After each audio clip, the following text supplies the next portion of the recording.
left until the Bush tax cuts go away.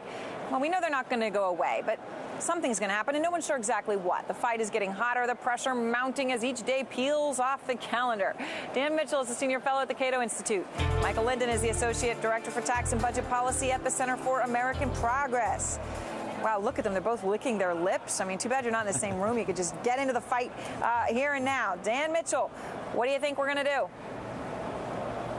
Well, I'm afraid that politicians at the end of the day are going to do anything they can to grab more money. Obama may very well want all the tax cuts to expire because that gives him an extra, $3.7 trillion to spend to try to buy his re-election in 2012. But the key thing to understand is higher tax rates by increasing the burden on work, saving, and investment will hurt our economy and will make us less competitive. And we're in a global economy. We can't afford Michael's class warfare policy anymore.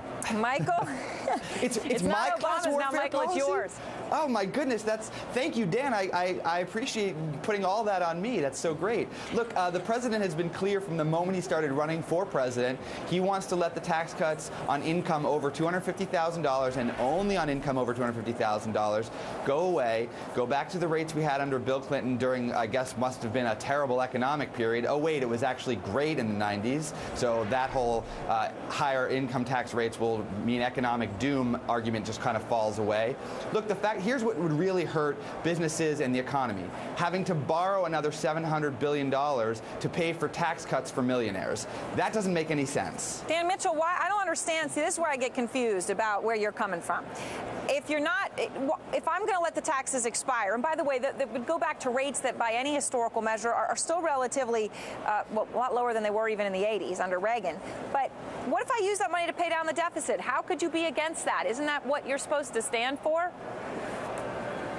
At the Cato Institute, we stand for smaller government. The deficit is simply a symptom. The underlying disease is a government that's too big. Right. And I actually agree with Michael. I would gladly go back to Bill Clinton. Even though tax rates were a little bit higher, government spending was only 18% of GDP, not 24 to 25% today. So Bush and Obama, with their big government policies, have driven us into a fiscal ditch. That's entire reason that we have a deficit. So Dan, you'd support letting the taxes expire if the money went to getting rid of the deficit and spending was cut by a commensurate amount, right? I understand you right?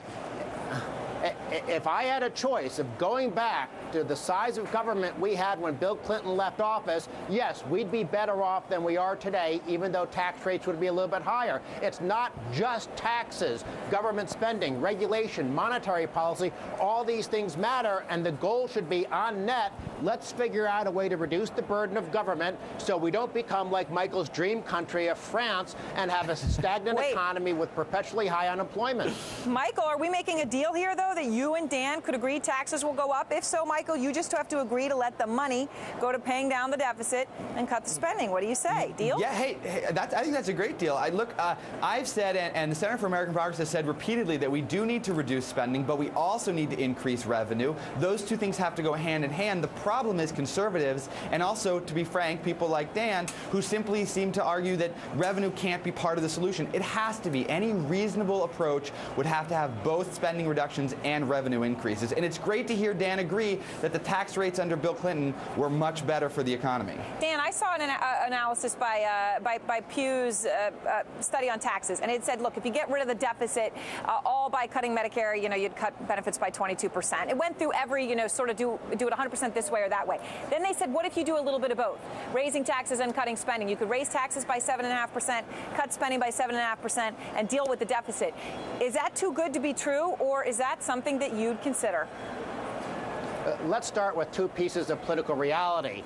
Michael is trying to sound all reasonable for your viewers, but Michael's group supported the so-called stimulus. Michael's group supported government-run health care. I can guarantee you Michael would rather walk across hot coals in his bare feet than bring government spending back down to 18% Michael, of is it GDP. true hot coals or cut government spending? Let me get the other point out. Hold on, Dan. We just released a report called 1,000 Cuts where we detail $255 billion in spending cuts. Now, I don't think think they're all great. I think they would actually hurt a lot. But we're taking this very seriously. We've got to do both. The problem is not progressives and liberals who say we shouldn't cut government spending. We have a whole project at the Center for American Progress called Doing What Works, which is looking at places where we can save money.